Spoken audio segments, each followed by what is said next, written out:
thought it would be nice to answer some questions from the comment section. We try to answer them as we see them.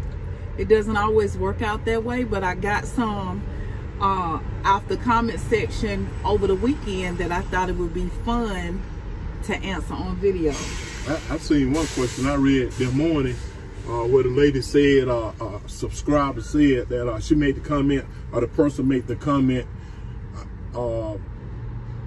about how we had to turn around and go get that tire check. We went and got that, you know, that clarification on that tire missing.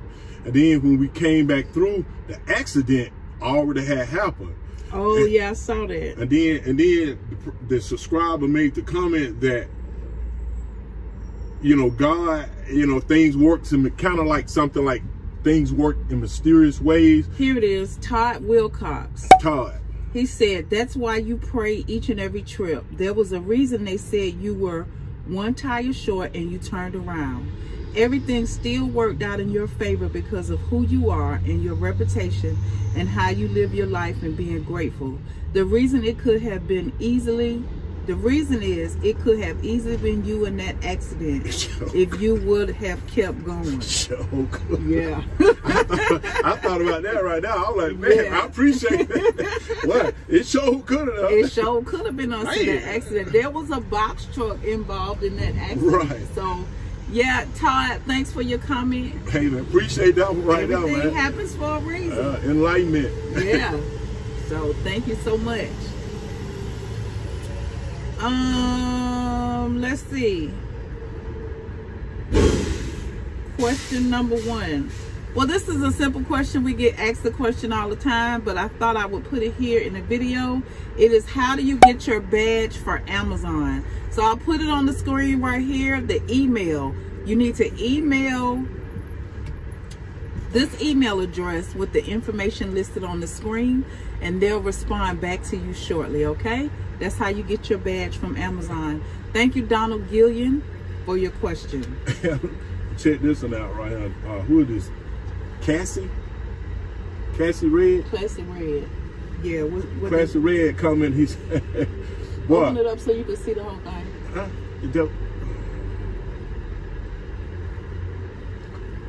Here you go. Cassie Red. I'm killing myself laughing. Walker don't care about that Jack 5, 6, 7, 8, 9, or 10 when it comes to those collard greens. Thanks, Classy Red. We'll put your comment on the screen that says, boy, I'm killing myself laughing. Walter didn't care about Jack 6, 7, 8, 9, or 10 when it comes to those collars. He sure did. Well, them collard greens were good too, man. I ain't gonna tell. And them cabbages, well, they were even better. Mm-hmm. We just cooked the last of those collard greens over the weekend. I'll go ahead and insert right now what they look like. You're not gonna show the people what you got going on over there? What's that? That was green right there. Turnip green? That one collard green. What else? From Abbeville. What else you got? You're not gonna tell the people what's on your plate. You just gonna eat. What you got, baby? They see what I got? Sliced tomato, smoked turkey. Smoked turkey, barbecue chicken. It was on the grill, y'all, but we didn't put no barbecue sauce on it. Cranberry sauce, cornbread, onions, devil egg, steamed okra, cranberry sauce. Those are green onions right there. Get your finger off that. You need to wash them hands. Get the hand back.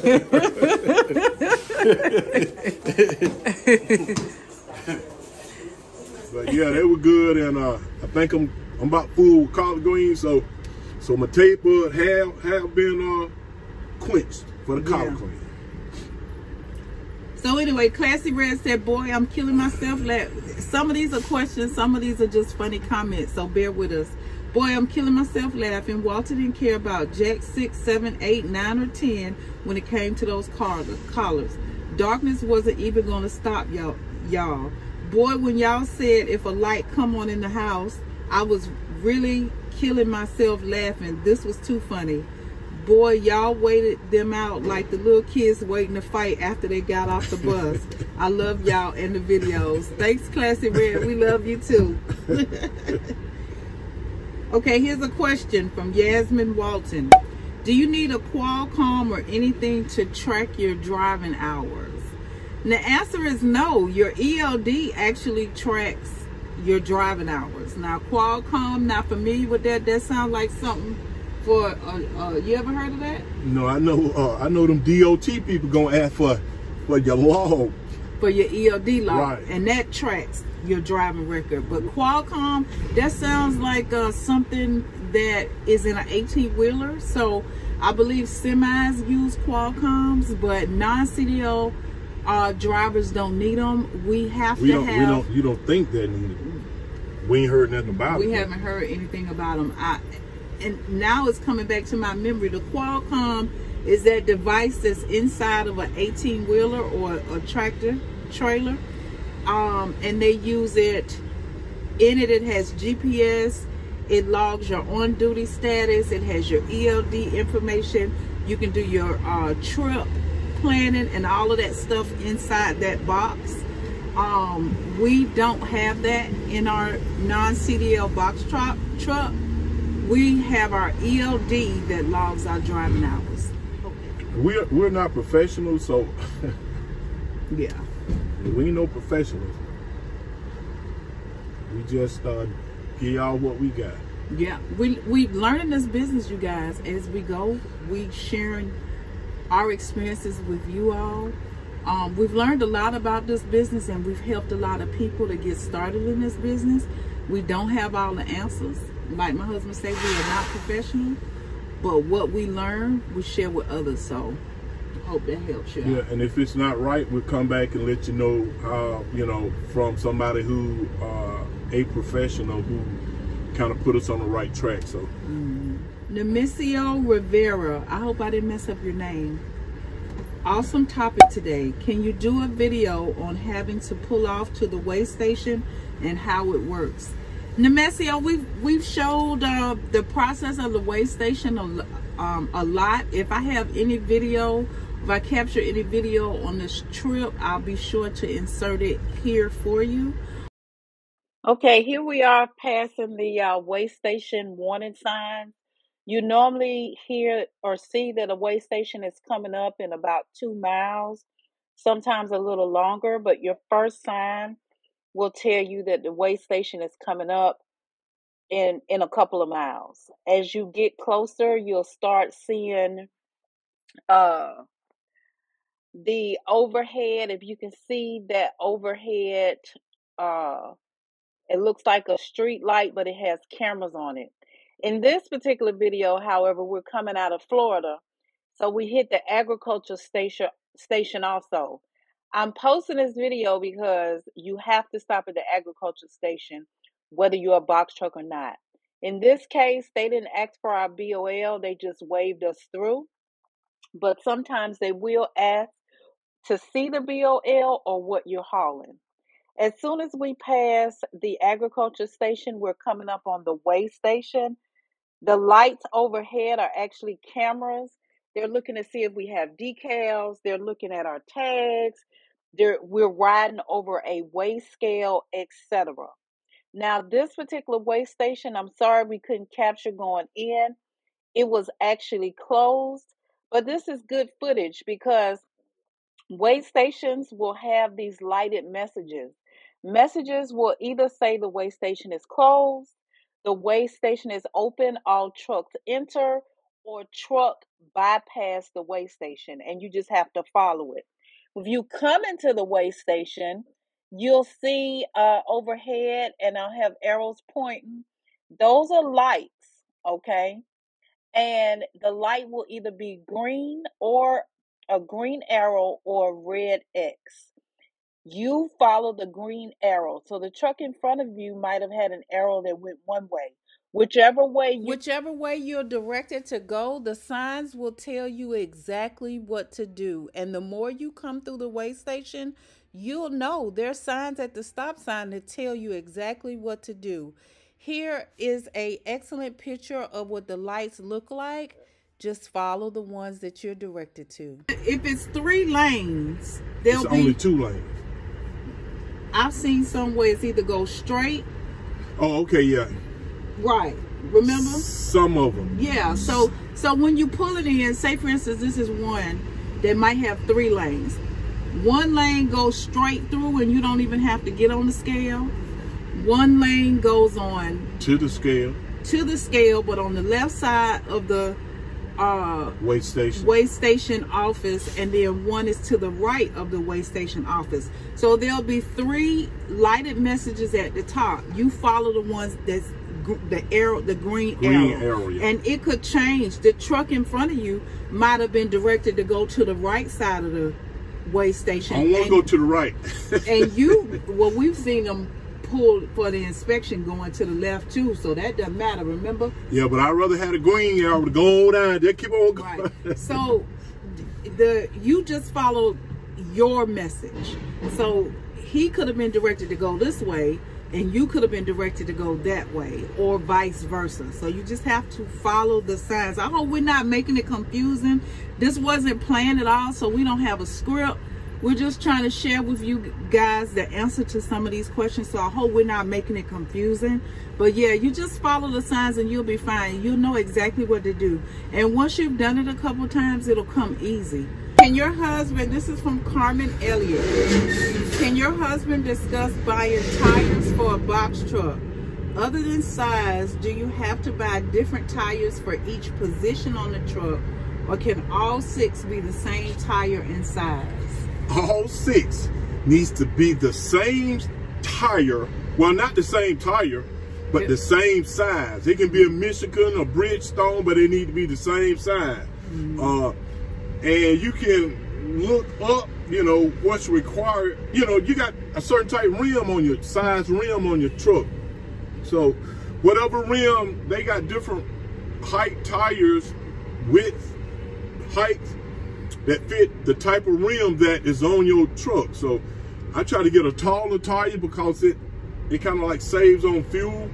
But I see a lot of people with these new trucks, they got like smaller tires on their vehicle. But I've seen that too. But we try to get a tire that fits our vehicle. All of them needs to be the same size. Maybe not the same brand, but the same size. Because we got different brands on this truck, right? Yes, Michigan on that side. Let's see what's on this side. In the front, we got 2 Black Hawks in the front. So it's different names, but all of them are the same size, which are 11R 22.5. 11R 22.5. Not saying that's the size of your tire. Right. The size will be on your tire. Just make sure you get the right tire size for your vehicle. Right. All your tires should be the same size. Don't want no little bit of tire, no big tire. Right. You want them all the same size, so you get a better fuel performance out of your vehicle. Fuel efficiency. Yeah, fuel efficiency. And your load. Your tires play a lot in carrying your load, so you don't want no mismatch tires. All of them same size. Good question though, Carmen. Good question. Let's see if I have any more. Maybe we could go through and find 1 or 2 more.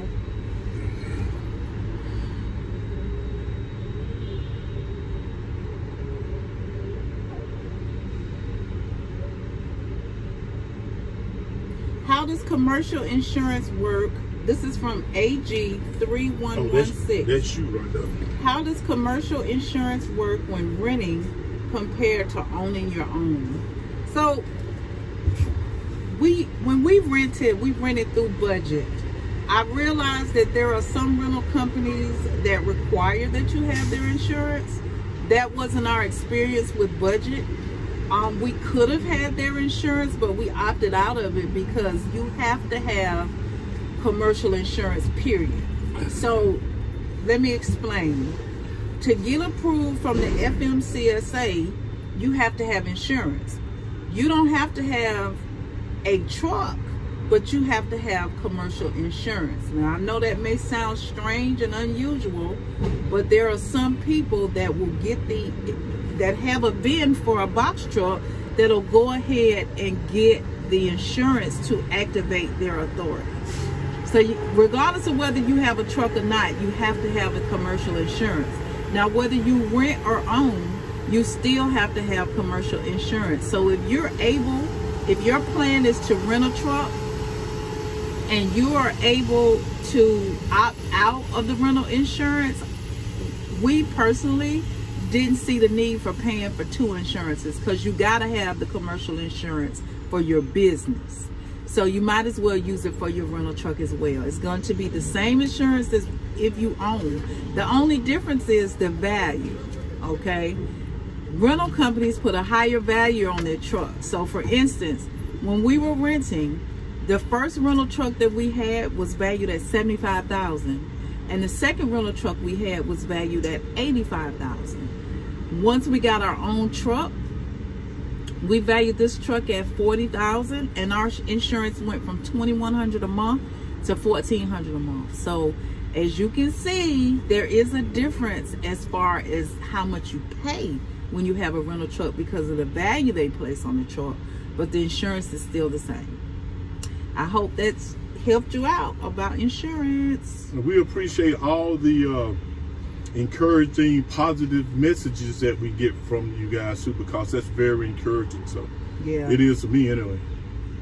Yeah, positivity is important to us. You know, we don't know everything. We don't claim to know everything. We tell you guys all the time, we're not professionals at this. We're just two people sharing a journey with others so that either you learn from it, learn what to do, or learn what not to do. You know what I mean? So, and you know, we're honest about what happens on our journey. So people don't always agree. We don't always do it exactly how it's supposed to be done. You know what I mean? Because we're learning, and some of this trucking stuff can be confusing. But for those of you that share positive encouragement or even correction in a positive way, we truly appreciate it, because we want to do the right thing for our business, and we want to share the right information with our viewers. Ain't that right? Correct. Yeah. So thanks so much, you guys, and thanks so much for tuning in to this video. We haven't started getting loaded yet, but we are headed to Jacksonville. We don't plan on staying this time, but we'll show you what happens on the trip. Okay, see you in the next video.